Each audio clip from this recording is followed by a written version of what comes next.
ഈശോ മിശിഹായ്ക്ക് സ്തുതിയായിരിക്കട്ടെ. യെശയ്യാ പ്രവാചകന്റെ പുസ്തകത്തില് 51 അധ്യായം 3 വാക്യത്തിൽ നാം ഇപ്രകാരം വായിക്കും: കർത്താവ് സിയോനെ ആശ്വസിപ്പിക്കും, അവളുടെ വിജന പ്രദേശങ്ങളെ സ്വാന്തനപ്പെടുത്തും, അവളുടെ മരുപ്രദേശങ്ങളെ ഏദൻ പോലെയും മണലാരണ്യങ്ങളെ കർത്താവിന്റെ തോട്ടം പോലെയുമാക്കും. സന്തോഷവും ആനന്ദവും നന്ദി പ്രകടനങ്ങളും ഗാനാലാപങ്ങളും അവളിൽ നിറയ്ക്കും. ഈ വചനത്തിന്റെ അഭിഷേകം നമുക്ക് നിമിഷം ചോദിച്ചു വാങ്ങാം. നമുക്കൊരു നിമിഷം കണ്ണടയ്ക്കാം. ദൈവത്തിന്റെ മുമ്പിൽ എന്നെ തന്നെ പൂർണ്ണമായി ഞാൻ സമർപ്പിക്കാം. ശേഷം ദൈവമേ, വചനം എന്നില് ഉൾച്ചേർക്കുവാൻ എന്നെ അനുഗ്രഹിക്കണമേ എന്ന് പ്രാർത്ഥിക്കാം. വചനത്തിന്റെ അകപ്പൊരുള് എനിക്ക് മനസ്സിലാക്കി തരണമേ, വചനമായി ജീവിക്കുവാൻ എന്നെ അനുഗ്രഹിക്കണമേ എന്ന് നമുക്ക് പ്രാർത്ഥിക്കാം. അതെ, ഈ വചനം അതിൻ്റെ ആഴത്തിൽ ജീവിച്ച വ്യക്തിത്വങ്ങളെ നമുക്ക് വിശുദ്ധ ബൈബിളിൽ കണ്ടെത്താൻ സാധിക്കും. പരിശുദ്ധ അമ്മ ഈ വചനത്തെ ഏറെ ശ്രദ്ധയോടെ ഉൾക്കാമ്പിലേക്ക് ഏറ്റെടുത്ത് ജീവിച്ച വ്യക്തിത്വമാണ്.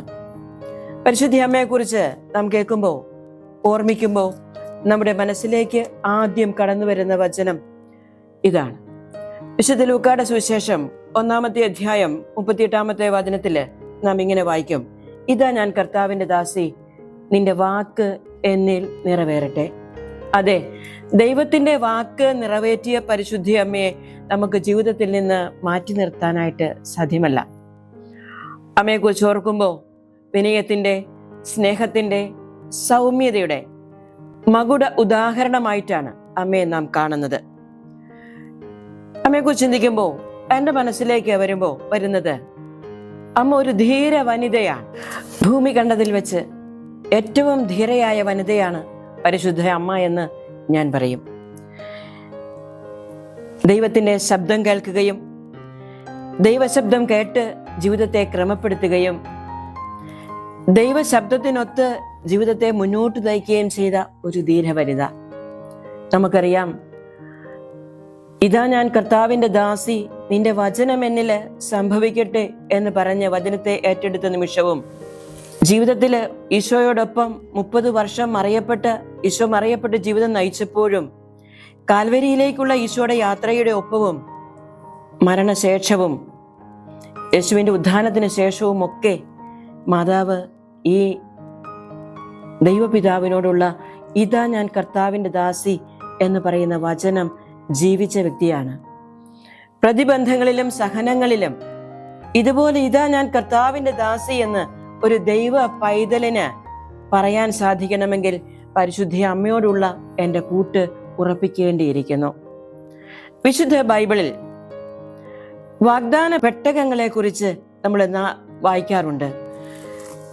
പുറപ്പാടിന്റെ പുസ്തകം 2 അധ്യായത്തില് മോശയുടെ ജനനവുമായി ബന്ധപ്പെട്ട് നാം വായിക്കും. ഒരു വ്യക്തിയെ, ഇസ്രായേൽ ജനത്തെ മുഴുവനും ഈജിപ്തിലെ അടിമത്തത്തിൽ നിന്ന് മോചിപ്പിച്ചു കൊണ്ടുപോകാൻ വേണ്ടി മോശയെ തിരഞ്ഞെടുക്കാൻ ദൈവപിതാവ് നിശ്ചയിച്ച നിമിഷം ഹെബ്രായ സ്ത്രീയിൽ നിന്നും ജനിക്കുന്ന എല്ലാ ആൺകുട്ടികളെയും നൈൽ നദിയിൽ എറിഞ്ഞ് കൊല്ലണമെന്ന് രാജാവ് കൽപ്പന പുറപ്പെടുവിച്ച നാളിലാണ് മോശയുടെ ജനനം സംഭവിക്കുന്നത്. ആ മോശയെ സംരക്ഷിക്കേണ്ടത് ദൈവപിതാവിന്റെ ഇംഗിതമായിരുന്നു എന്ന് തിരിച്ചറിഞ്ഞിട്ട് ആ ഹെബ്രായ സ്ത്രീ ഒരു പെട്ടകമുണ്ടാക്കി ആ പെട്ടകത്തിൽ ഈ മോശയെ ഒളിപ്പിച്ചു വെച്ച് നൈൽ നദിയിലൂടെ ഒഴുക്കിവിടുന്നു. ഒരു വ്യക്തിയെ രക്ഷിക്കുവാൻ, സംരക്ഷിക്കുവാൻ ദൈവം ഒരുക്കി വെച്ച 1 പെട്ടകം. 2 പെട്ടകം ഉൽപ്പത്തി പുസ്തകം 6 അധ്യായം വായിക്കും: ഈ ഭൂമുഖത്തെ ജനങ്ങളെ സൃഷ്ടിച്ചതിൽ ദൈവം പരിതപിച്ചുവെന്ന്. എന്നിട്ട് നോഹയോട് പറയുന്നുണ്ട് ഒരു പെട്ടകം നിർമ്മിക്കാൻ. നോഹ ദൈവപിതാവ് പറഞ്ഞതനുസരിച്ച് 2 പെട്ടകം നിർമ്മിക്കുന്നു. തന്റെ കുടുംബത്തെ രക്ഷിക്കുവാൻ, അങ്ങനെ താൻ സൃഷ്ടിച്ച മക്കളെയൊക്കെ സംരക്ഷിക്കാൻ വേണ്ടി ഒരു കുടുംബത്തെ സംരക്ഷിക്കാൻ 2 പെട്ടകം. വിശുദ്ധ ബൈബിളിൽ 3 വാഗ്ദാന പേടകത്തെ നാം കാണുന്നത് ജോഷുവ പ്രവാചകന്റെ പുസ്തകം 3 അധ്യായത്തിലാണ്. ഇസ്രായേൽക്കാർ കാനാൻ ദേശത്തേക്ക് യാത്ര ചെയ്യുമ്പോൾ അവരോട് കൂടെ സംവഹിക്കപ്പെട്ട വാഗ്ദാന പേടകം. ദൈവ സാന്നിധ്യത്തിൻ്റെ മന്നയും അഹ്റോന്റെ തളിർത്ത വടിയും 10 കൽപ്പനകൾ അടങ്ങുന്ന ഫലകവും സൂക്ഷിച്ചിരിക്കുന്ന വാഗ്ദാന പേടകം. എന്നാൽ പുതിയ നിയമത്തിൽ വാഗ്ദാന പേടകത്തെക്കുറിച്ചോ ഒന്നും പറയുന്നില്ലെങ്കിലും പരിശുദ്ധ അമ്മ 4ാമത്തെ വാഗ്ദാന പേടകമാണ്. സ്വർഗത്തെ ഭൂമിയിലേക്ക് ഇറക്കുവാൻ, ലോകരക്ഷയ്ക്ക് വേണ്ടി ഈശോയെ ഭൂമിയിലേക്ക് കൊണ്ടുവരുവാൻ, ഇതാ ഞാൻ കർത്താവിൻ്റെ ദാസി എന്ന് പറഞ്ഞ് തൻ്റെ ഉദരം വിട്ടുകൊടുത്ത് ഒരു വാഗ്ദാന പേടകമായി പരിശുദ്ധ അമ്മ മാറ്റപ്പെടുന്നു. ഈ പരിശുദ്ധ അമ്മയെ സ്നേഹിക്കാതെ ഈശോയിലേക്ക് വളരുവാൻ നമുക്ക് സാധ്യമല്ല. പരിശുദ്ധ അമ്മയുടെ ജീവിതത്തിലേക്ക് നമ്മൾ ശ്രദ്ധിക്കുമ്പോൾ പരിശുദ്ധാത്മാവ് വന്നു കഴിഞ്ഞപ്പോൾ അമ്മയുടെ ജീവിതത്തിൽ കുറേ മാറ്റങ്ങൾ സംഭവിച്ചു. ഇതാ ഞാൻ കർത്താവിൻ്റെ ദാസി എന്ന് പറഞ്ഞ് ജീവിതത്തെ വിട്ടുകൊടുത്ത നിമിഷം മുതൽ അമ്മയുടെ ജീവിതം ദൈവഹിതത്തിൻ്റെ ഇഷ്ടം നിറവേറ്റി കൊണ്ടുള്ള ഒരു ജീവിതം മാത്രമായിരുന്നു. ക്രൈസ്തവരായ നാമും ഓരോ നിമിഷങ്ങളിലും ദൈവത്തെ ഉള്ളിലേക്ക് സ്വീകരിച്ചിട്ട് ഇതാ ഞാൻ എന്ന് ഏറ്റുപറയുന്നവരാണ്. അമ്മയോടുള്ള സ്നേഹത്തെ പ്രതി അമ്മ പറഞ്ഞ അതേ വചനങ്ങൾ ഉരുവിട്ട് ജപമാല പ്രാർത്ഥിക്കുന്നവരാണ് നാം. നന്മ നിറഞ്ഞ മറിയമേ എന്ന പ്രാർത്ഥന ധാരാളം ഉരുവിടുന്നവരാണ് നാം. പക്ഷേ സംശയിക്കേണ്ടിയിരിക്കുന്നു, ഇതൊക്കെ ഒരു അധര വ്യായാമമായി തരം താഴ്ത്തപ്പെടുന്നുണ്ടോ എന്ന്. ലൂക്കായുടെ സുവിശേഷം 1-ാമത്തെ അധ്യായത്തില് പരിശുദ്ധ അമ്മയെ ദൈവത്തെ സംവഹിക്കുന്ന വാഗ്ദാന പേടകമായി ദൈവം ഏറ്റെടുത്തപ്പോ ദൈവപിതാവ് ഗബ്രിയേൽ മാലാഖയോട് പറഞ്ഞുവിടുന്ന ഒരു വചനമുണ്ട്. ദൈവകൃപ നിറഞ്ഞ ഒരു സ്ത്രീയെ ഈ ഭൂമിയിൽ നിന്ന് കണ്ടെത്തണം. ജെറുസലേം ദേവാലയത്തിൽ ജീവിച്ചിരുന്ന പരിശുദ്ധ അമ്മയുടെ അടുത്തേക്കാണ് ഗബ്രിയേൽ മാലാഖ കടന്നു വരുന്നത്. അമ്മയെ കണ്ടപാടെ ഗബ്രിയേൽ ദൂതൻ പറഞ്ഞു, ദൈവകൃപ നിറഞ്ഞവളെ സുസ്തി, കർത്താവ് നിന്നോട് കൂടെ. ആ നിമിഷം മുതൽ പരിശുദ്ധ അമ്മ വാഗ്ദാന പേടകമായി മാറ്റപ്പെടുകയായിരുന്നു. ദൈവപിതാവിന്റെ ഇഷ്ടം നിറവേറ്റുവാൻ അമ്മ സ്വയം ജീവിതത്തെ സമർപ്പിച്ചു. ദൈവകൃപ അതേ അളവിൽ ജീവിതത്തിലേക്ക് സ്വീകരിച്ചു. നന്മ നിറഞ്ഞ മറിയമേ എന്ന പ്രാർത്ഥന നാം ചൊല്ലുമ്പോൾ ദൈവം പറഞ്ഞ ഇതേ വചനമാണ് നാമും ഉരുവിടുന്നത്. നമുക്കറിയാം, കുഞ്ഞു കുട്ടികളെ നമ്മൾ വാക്കുകൾ പഠിപ്പിക്കുമ്പോൾ നമ്മൾ പറഞ്ഞ വാക്കുകൾ അതേപടി ഉച്ചരിക്കുമ്പോൾ നമ്മൾ സന്തോഷിക്കും. ഞാൻ പറഞ്ഞത് അതേപടി കൊച്ചു പറഞ്ഞു. അതെ, നന്മ നിറഞ്ഞ മറിയമേ എന്ന പ്രാർത്ഥന ചെയ്യുമ്പോൾ ദൈവകൃപ നിറഞ്ഞവളെ സുസ്തി, കർത്താവ് നിന്നോടുകൂടെ എന്ന വചനം, ദൈവപിതാവിന്റെ അതേ വചനങ്ങൾ ഞാൻ ഉരുവിടുമ്പോൾ എന്നെ നോക്കി സ്വർഗം സന്തോഷിക്കുകയാണ്. ഞാൻ പറഞ്ഞത് അതേപടി ഭൂമിയിൽ ഇന്നിടത്തിരിക്കുന്ന ഇന്ന വ്യക്തി അതേപടി ഉരുവിടുന്നു. എന്നെ നോക്കി സ്വർഗം സന്തോഷിക്കുമ്പോൾ ദൈവകൃപ എന്നിലേക്ക് നിറയുകയാണ്. നന്മ നിറഞ്ഞ മറിയമേ എന്ന പ്രാർത്ഥനയുടെ 2ാമത്തെ ഭാഗം, നീ സ്ത്രീകളിൽ അനുഗ്രഹീതയാണ്, നിന്റെ ഉദരഫലവും അനുഗ്രഹീതമെന്നാണ്. ഇത് പരിശുദ്ധാത്മാവിനാൽ നിറഞ്ഞിട്ട് എലിസബത്ത് പരിശുദ്ധ അമ്മയോട് പറഞ്ഞ വചനമാണ്. അപ്പോൾ നമുക്കറിയാം, എലിസബത്തിന്റെ വചനത്തെക്കാൾ കൂടുതൽ പരിശുദ്ധാത്മാവ് നിറഞ്ഞ് പറഞ്ഞ ദൈവപിതാവിന്റെ അതേ വചനമാണ് നമ്മൾ നന്മ നിറഞ്ഞ മറിയമേ എന്ന പ്രാർത്ഥനയില് 2ാമത്തെ ഭാഗത്തില് നമ്മൾ ഉരുവിടുന്നത്. അപ്പോ ദൈവപിതാവ് പറഞ്ഞ വചനവും പരിശുദ്ധാത്മാവ് പറഞ്ഞ വചനവും ഒരുപോലെ നന്മ നിറഞ്ഞ മറിയമേ എന്ന പ്രാർത്ഥനയിൽ ഉരുവിടുമ്പോൾ നമ്മെ നോക്കി സ്വർഗം സന്തോഷിക്കും. ദൈവത്തിന്റെ കൃപ നമ്മളിലേക്ക് വരും.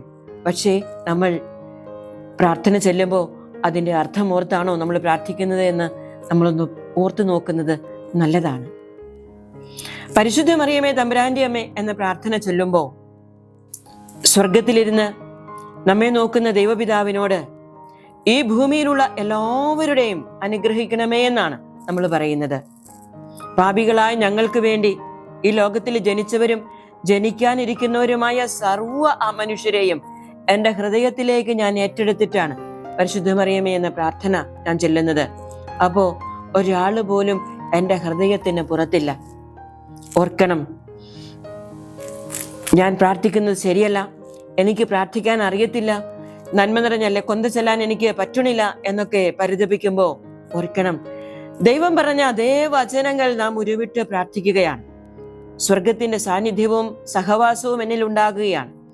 അങ്ങനെ പ്രാർത്ഥിക്കാൻ എനിക്ക് പറ്റട്ടെ. അങ്ങനെ പരിശുദ്ധ മറിയമേ തമ്പുരാന്റെ അമ്മേ എന്ന പ്രാർത്ഥന ചെല്ലുമ്പോൾ ലോകത്തെ മുഴുവനും ഹൃദയത്തിലേക്ക് ഞാൻ ഏറ്റെടുത്ത് അവർക്ക് വേണ്ടി പ്രാർത്ഥിക്കുമ്പോൾ ഞാനൊരു മധ്യസ്ഥ പ്രാർത്ഥന ചെല്ലുന്ന വ്യക്തിയായി, ദൈവത്താൽ അനുഗ്രഹിക്കപ്പെട്ട വ്യക്തിയായി മാറുകയാണ്. നമ്മൾ പറയും, ഏതെങ്കിലുമൊക്കെ തെറ്റുകുറ്റങ്ങൾ ചെയ്ത് നമ്മുടെ ഹൃദയത്തിന് പുറത്തായിരിക്കുന്നവരെ നമ്മൾ ഓർക്കുന്നില്ല എന്ന് പറയുമ്പോഴും, അവർക്ക് വേണ്ടി പ്രാർത്ഥിക്കാൻ പറ്റുന്നില്ല എന്ന് പറയുമ്പോഴും നമ്മൾ അറിയാതെ അവർക്ക് വേണ്ടിയും പ്രാർത്ഥിക്കുന്ന മധ്യസ്ഥ പ്രാർത്ഥനയുടെ ലെവലിലേക്ക് നമ്മൾ പ്രവേശിക്കുകയാണ്. അപ്പോൾ നമ്മൾ ചെല്ലുന്ന ഒരു നന്മ നിറഞ്ഞ മറിയമേ പ്രാർത്ഥനയും പരിശുദ്ധ മറിയമേ എന്ന് പറയുന്ന പ്രാർത്ഥനയും ലോകത്തെ മുഴുവൻ ഹൃദയത്തിൽ ഏറ്റെടുത്ത് ദൈവം പ്രാർത്ഥിച്ച പോലെ പ്രാർത്ഥിക്കുന്ന അവസ്ഥയാണ്. ലോകത്തെ മുഴുവനും ദൈവം ഹൃദയത്തിൽ ഉൾക്കൊണ്ടതുപോലെ തന്നെ, അതേപോലെ തന്നെ എൻ്റെ ഹൃദയത്തിൽ ലോകത്തെ മുഴുവനും ഉൾക്കൊണ്ട് ഞാൻ പ്രാർത്ഥിക്കുന്ന അവസ്ഥ. നമുക്ക് ഈ പ്രാർത്ഥനയോട് സ്നേഹത്തിൽ ഒട്ടിച്ചു ചേർന്ന് നിൽക്കാൻ എനിക്ക് സാധിക്കട്ടെ. സ്നേഹമില്ലാതെ പ്രാർത്ഥിക്കുന്ന പ്രാർത്ഥന വെറും അധരവ്യായാമമായി മാറും. സ്പീഡില് താളം പിഴയ്ക്കുമ്പോൾ, പല വിചാരങ്ങൾ വരുമ്പോൾ പലപ്പോഴും നമ്മുടെ പ്രാർത്ഥന എവിടെയാ പ്രാർത്ഥിച്ചതെന്ന് തിരിച്ചറിയാൻ സാധിക്കാതെ മറന്നുപോയി വീണ്ടും ആവർത്തിക്കുന്ന അവസ്ഥകളൊക്കെ നമ്മുടെ കൊച്ചു ജീവിതങ്ങളിലില്ലേ? എന്നെ നോക്കി സ്വർഗം സന്തോഷിക്കുന്ന പ്രാർത്ഥനയാണ് എന്ന് തിരിച്ചറിഞ്ഞ് ഈ വചനം ഉരുവിട്ടാൽ ഇതൊരാവർത്തനമല്ല, വചനം പറഞ്ഞ് പ്രാർത്ഥിക്കുന്നതാണ് എന്ന് ഹൃദയത്തിൽ കൂറിയിട്ടാൽ എനിക്ക് ജപമാല പ്രാർത്ഥനയിലെ തടസ്സങ്ങൾ മാറ്റാനായിട്ട് സാധിക്കും. പലപ്പോഴും സ്പിരിച്വൽ ഷെയറിങ്ങിന് വരുമ്പോൾ ആളുകൾ പറയാറുണ്ട്, കൊന്ത ചെല്ലാൻ പറ്റണില്ല. ചിലർ പറയും, ഞാൻ 10 കൊന്തയൊക്കെ ചെല്ലുന്നുണ്ട്. എന്താ? ഈ വചനത്തെ അതേപടി ഹൃദയത്തിലേക്ക് ഏറ്റെടുക്കുന്നത് കൊണ്ടാണ്, ദൈവത്തിന്റെ സാന്നിധ്യം ഹൃദയത്തിൽ നിറയുന്നത് കൊണ്ടാണ് അവർക്ക് പ്രാർത്ഥിക്കാൻ പറ്റുന്നത്. അതുകൊണ്ട് നമുക്കും ഈ നന്മ നിറഞ്ഞ മറിയമേ പ്രാർത്ഥന വചനത്തോട് ചേർന്ന് നിന്ന്, ഈ അമ്മയോട് ചേർന്ന് നിന്ന് പ്രാർത്ഥിക്കാൻ എനിക്ക് പറ്റട്ടെ. നമ്മൾ പറയും, കേട്ടിട്ടുണ്ട്, ജപമാല കൈകളിലെടുക്കുമ്പോൾ ഞാന് മാതാവിന്റെ കയ്യിൽ പിടിക്കുന്നു. ജപമാല പ്രാർത്ഥനയ്ക്ക് ശേഷം മാതാവ് എൻ്റെ കയ്യിൽ പിടിക്കുന്നു. അതെ, ഈശോയിലേക്കുള്ള എൻ്റെ യാത്രയിൽ വാഗ്ദാന പേടകമായ മറിയത്തോട് ചേർന്ന് നിന്ന് എൻ്റെ ജീവിതത്തെ സ്വർഗത്തിലേക്ക് എത്തിക്കാൻ ജപമാല പ്രാർത്ഥനകളും അമ്മയോടുള്ള ഭക്തിയും എനിക്കിടയാകട്ടെ. അതിനു വേണ്ടുന്നതായ എല്ലാ അനുഗ്രഹങ്ങളും പരിശുദ്ധ അമ്മ വഴി സ്വർഗത്തിൽ നിന്ന് എനിക്ക് ലഭിക്കട്ടെ, എൻ്റെ കുടുംബത്തിലേക്ക് ലഭിക്കട്ടെ എന്ന് നമുക്ക് പ്രാർത്ഥിക്കാം. നമുക്കൊരു നിമിഷം കണ്ണുകളടയ്ക്കാം. വചനം ഉരുവിട്ടുകൊണ്ട് നന്മ നിറഞ്ഞ മറിയമേ എന്ന പ്രാർത്ഥന ഇന്നാൾ വരെ പ്രാർത്ഥിക്കാത്തതുപോലെ സ്നേഹത്തിൽ നമുക്ക് നന്മ നിറഞ്ഞ പ്രാർത്ഥന ഒന്നുരുവിടാം.